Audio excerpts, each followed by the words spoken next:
On this video, I would like to get you guys to play the song Levitating by Dua Lipa, and this is going to be our version here at the Hit Music Studio. It has a couple of changes that we do on purpose to allow our students, which are young, to be able to play it.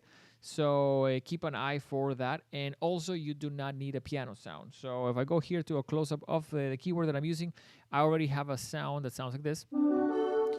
It's this type of sound is more into the human voice section of the keyboard. You can check what do you have. Try to look for something that sounds similar.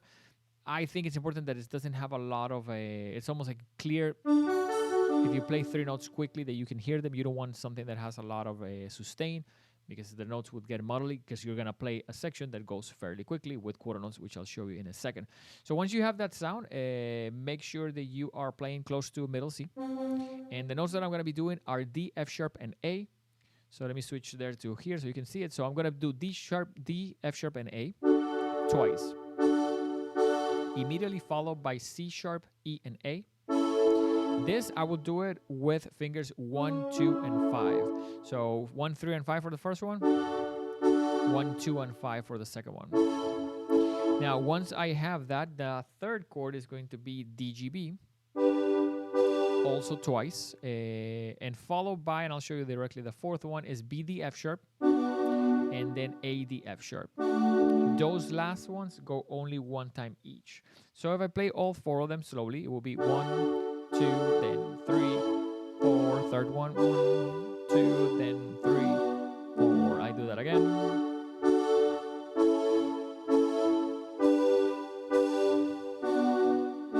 Now, if the song doesn't completely sound like it, it's because with the left hand it will sound a little bit more.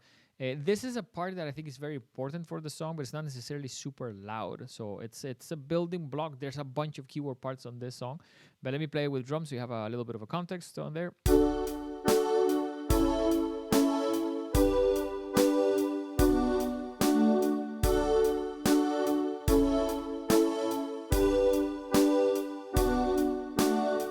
So once you have that, you need to add the left hand. The left hand is going to be a B, then an F sharp, then an E, back to a B. And I would suggest probably having your finger 1 on B for the left hand. So if I do it slowly with 2 hands.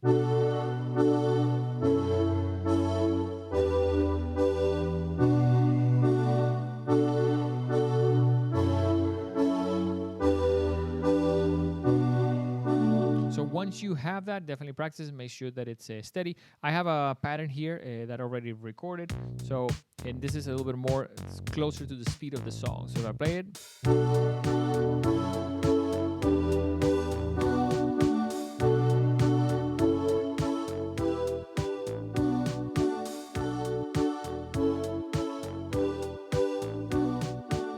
And that's where I think you can hear why it's important for the sound to not have a lot of release, because you want to be able to hear the notes should not crash into each other, especially after you are changing the chords.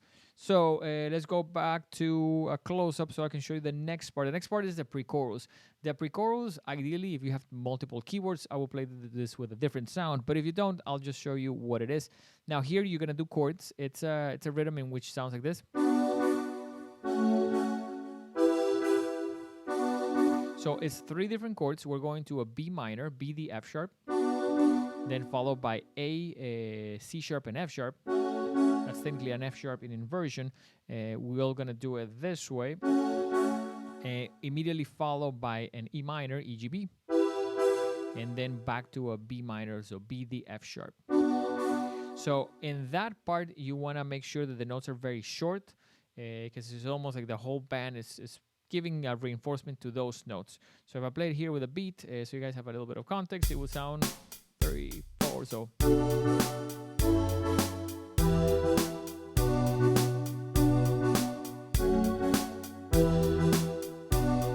So that is a little bit of the vibe of the chords, and definitely make sure that you're playing the notes there correctly when you're doing it. I would say once you do that, then we're gonna go back to the same pattern that you were doing at the beginning. So back to the. And I think in this song specifically, it's important to almost change the vibe of the 2 sections, because it's almost you're doing a lot of the same things throughout the song, those 2 parts. but the way that you play the notes and how do you accentuate them, it's a little bit different. So check the recording, play it with a recording. This one is in the actual key, so you can play it with a recording, and that way you can get the feel for it.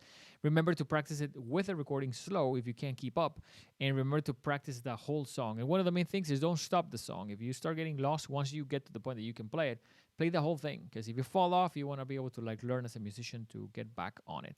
So we hope that was a good amount of information that can get you to be able to play the song and come and be a part of one of our events. So we'll see you guys on the next one.